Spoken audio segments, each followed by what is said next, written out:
Hi friends, this is Shiva. Welcome back to Shiva Notes. Today's quote: never complain about the difficulties in life because a director always gives the hardest roles to his best actors. Thank you. As part of the course, today we are discussing about what is JUnit 5 and what are the different features. Let's start. What is JUnit 5? JUnit 5 is an unit testing framework. Before discussing about JUnit 5, we are going to see what is unit testing and what is unit testing framework. As part of unit testing, we are going to test the individual units of source code such as methods, functions and classes. Why we will test this? Whether they are working fine and ready to use. For this purpose, we are going to do the unit testing. Then what is unit testing framework? As we discussed, we already discussed in last lecture what is the framework. Framework is nothing but it's going to provide a basic foundation for the developers in developing the application. So what is the here in the unit testing framework also, it's going to provide some common, it's going to handle some common scenarios like authentications and reading the data from different sources, generating reports, some other features, some other scenarios it's going to handle. So whatever the small units of code it's going to fit in this framework is nothing but unit testing framework. JUnit 5 is also a unit testing framework. Actually, JUnit 5, Java Unit Testing 5. This JUnit is going to work for only Java. Suppose if we want to work with Python, we are having another unit testing framework called PyUnit. Suppose if we want to work with .NET, we are having NUnit. These are all unit testing frameworks or family unit testing frameworks called XUnit actually. So what is JUnit 5? It's the next generation of JUnit. Why we are going to call JUnit 5 as next generation of JUnit? Before discussing about this, just I'm going to give one small example where in Java right now we are having 1.13. I think the current version is 1.13, but Java 8 is the next generation for Java. Why? Every version, generally every version is going to provide some upgrades and some patchworks, anything they are going to implement, and they are going to include all the things, and they are going to release as a new version. But why Java 8 is the new generation of Java? Because up to Java 7 it's going to support only OOPS, object oriented programming. But to compete with Python, Ruby and some other languages, Java 8 enabled functional programming in Java. So what is functional programming? Suppose in previously in the up to Java 7, if we want to perform one small activity, n lines of code we need to write. In Java 8 they introduced functional programming through lambda expressions. They introduced functional interfaces, they introduced default methods and static methods and streams, different concepts they introduced as part of functional programming to implement the functional programming. So it's not the regular upgrades for Java. They introduced functional programming, it's going to work along with OOPS, object oriented programming. So it's the next generation. Like that, in Java JUnit 5, it is the next generation of JUnit, because in JUnit 5 it is going to have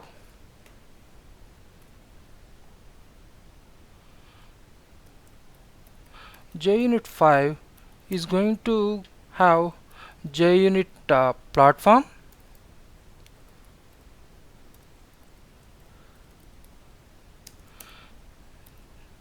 JUnit Jupyter,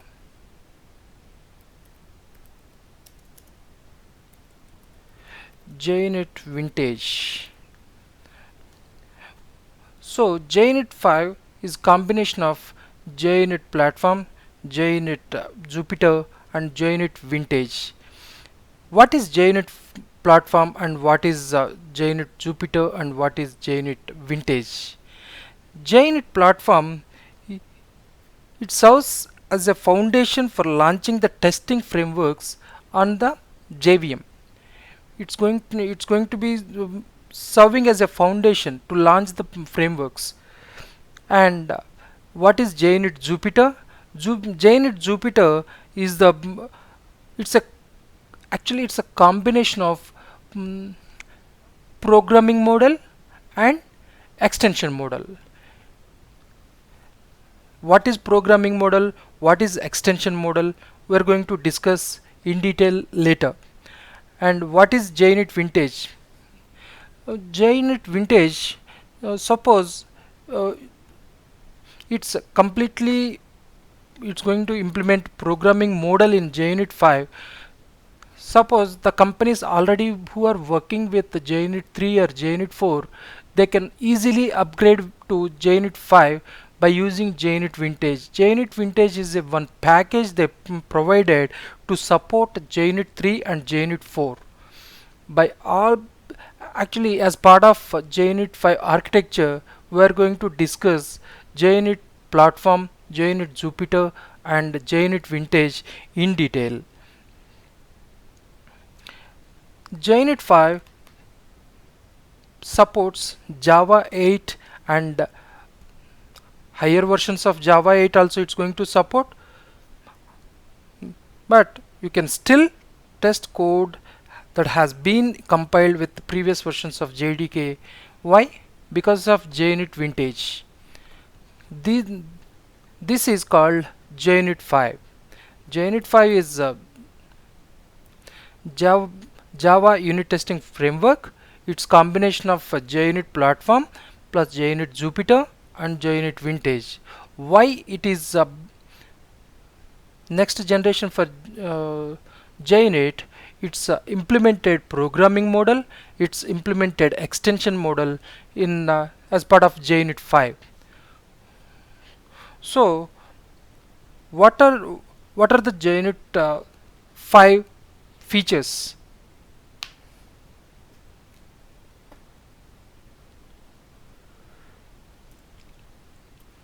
JUnit 5 features.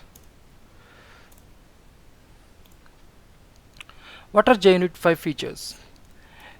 They implemented new feature called nested unit testing, unit tests. This is one of the beautiful feature as part of JUnit 5. This is the annotation for nested unit testing. Actually, as part of this feature is going to cover, suppose in my project I'm having one single functionality, I need to test that, I need to automate that, but as part of that, where we need to cover different scenarios. So to cover that functionality, we need to handle different scenarios. Instead of writing multiple test cases, classes, we are going to use @nested. we are going to write all the scenarios in each class. We are going to combine with nested annotation. We are going to combine into one single class in detail with the program and example we are going to see in the as part of annotations. This is one of the nice feature. And second feature is conditions.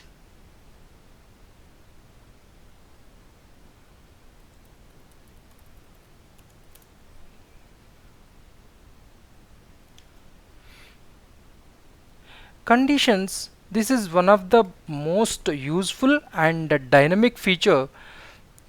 Based on some conditions, I am having 20 test cases for my functionality, but some test cases I need to work on different situations, like uh, based on the operating system. Something like some test cases we need to execute on Mac, some test cases we need to execute on Windows. For that one, we are having one condition like operating system conditions.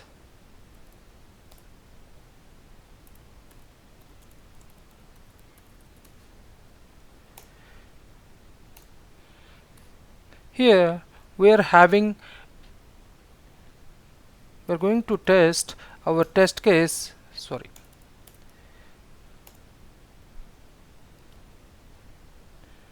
by using enabled enabled on OS. By using this, suppose if we want to work with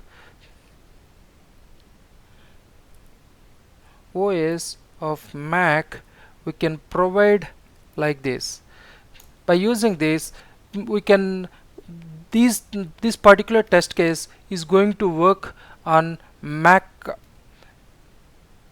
OS only. One second.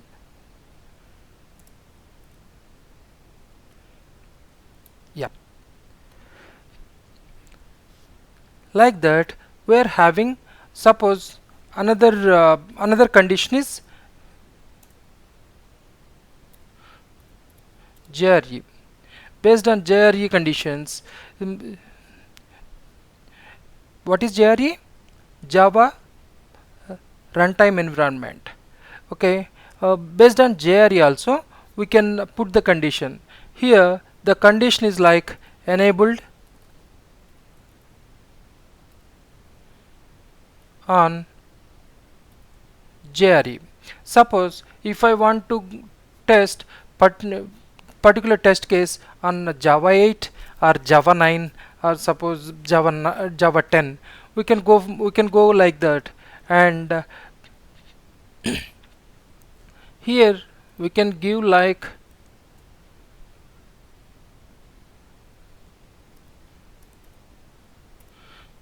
jre.java 8 comma jre.java 9. This is one way of doing this. Suppose if I want to give permission like Java 8, 9, 10, 11, then I can go for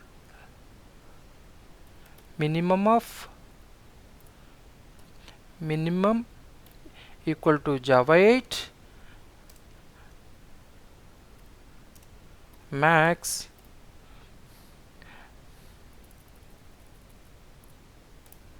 Java 11. In this situation, it's going to check minimum Java 8 and maximum Java 11. 8, 9, 10, 11 it's going to cover. And suppose if we want to go for Java 8, 9, 10, 11, there is here in my example I given like this. I can go for Java 7 to Java 11, but there is another annotation like enabled on JRE, sorry,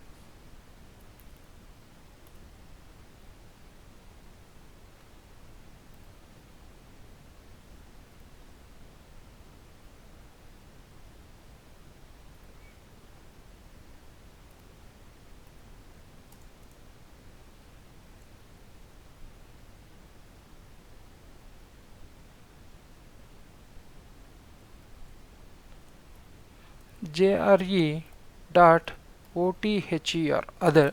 This is one more feature. It's going to allow enable for 8, 9, 10, 11. It's going to check for only these four versions. Otherwise, we are going to have disabled, enabled, disabled, no? Disabled on JRE. This is not going to test for 8, 9, 10, 11. This is one more common feature. These are like we are having based on environment also we are going to test the conditions, and based on our script based also we can do that. Suppose script based are nothing but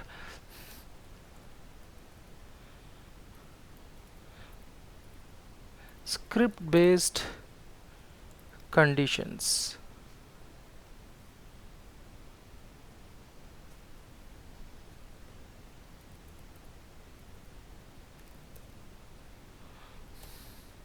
Here disabled, there in JRE we did for JRE, and suppose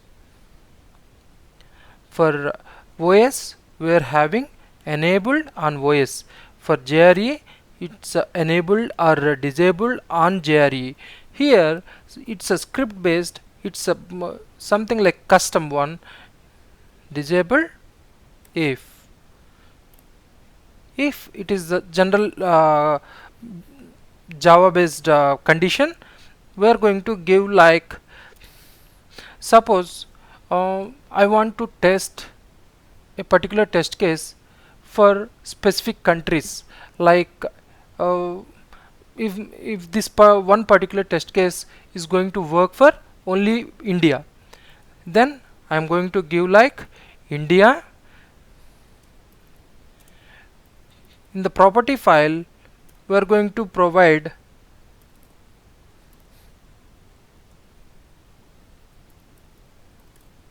country. It's going to fetch the data from the property file, and if it is matched with India, it's going to it's our decision, either disabled or enabled, we can do that. This is one of the beautiful feature to test with script based condition. We're going to see in detail with the live examples as part of annotations. And one more powerful feature in Java Unit 5 is extensions. As the name itself saying, like extending, the purpose of JUnit 5 extension is going to extend the behavior of the classes or methods. Basically, there are, before JUnit 5 there are only two ways to extending a test, by either it is a test runner or rules. But in JUnit 5 we are having specific extension API.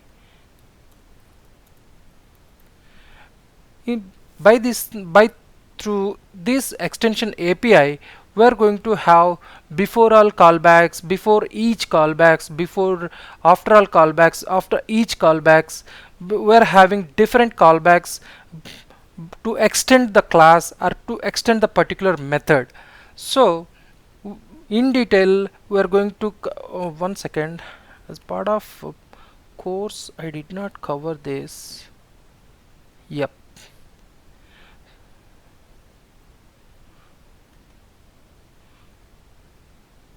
So we are going to include extensions. This is one of the major topic we need to cover as part of JUnit 5 course. So we are going to cover in detail about this extension later. But as of now, there is a specific one extension API. Through that API, we are going to extending the functionality and the usage, like by using extension API through different calls, like before each callback, before all callback, if after each callback, after all callback, by using different callbacks. So this is one of the feature, and other feature is lambda support.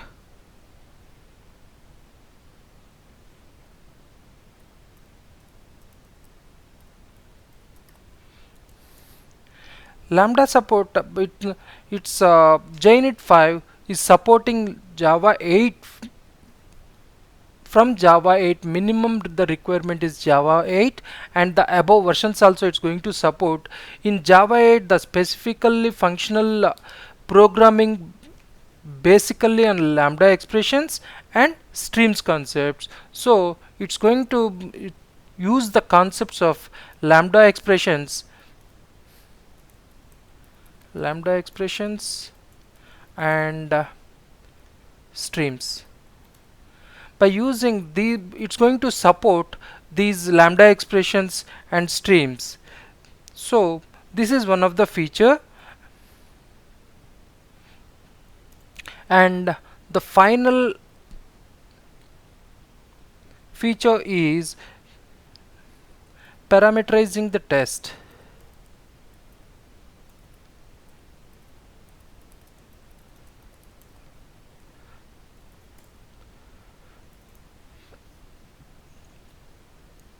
Parameterizing the tests. Parameterizing means it's going to provide, the test is going to take multiple input values for multiple test executions.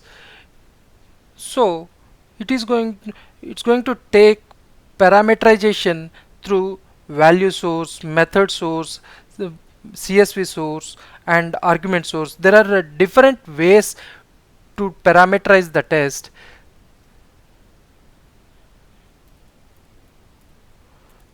Value source, CSV source, method source,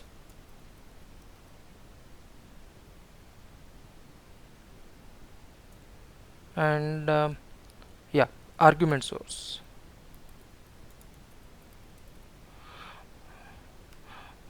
By using different ways,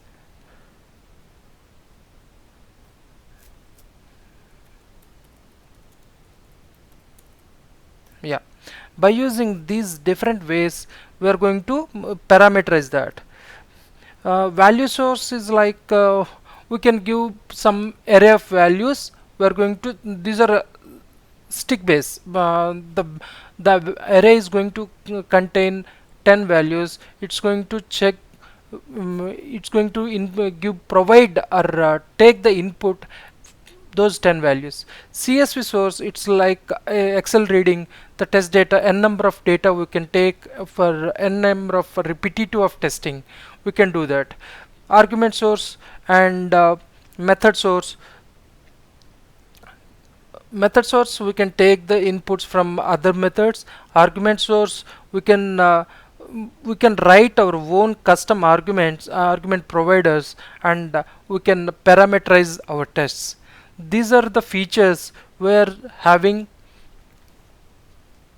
in JUnit 5 especially. That's it for today's session. I hope you like the video. Please subscribe the channel for more updates, and please provide your comments and suggestions. Based on that, I'm going to improvise the content and other things. Thank you. Thanks for the support.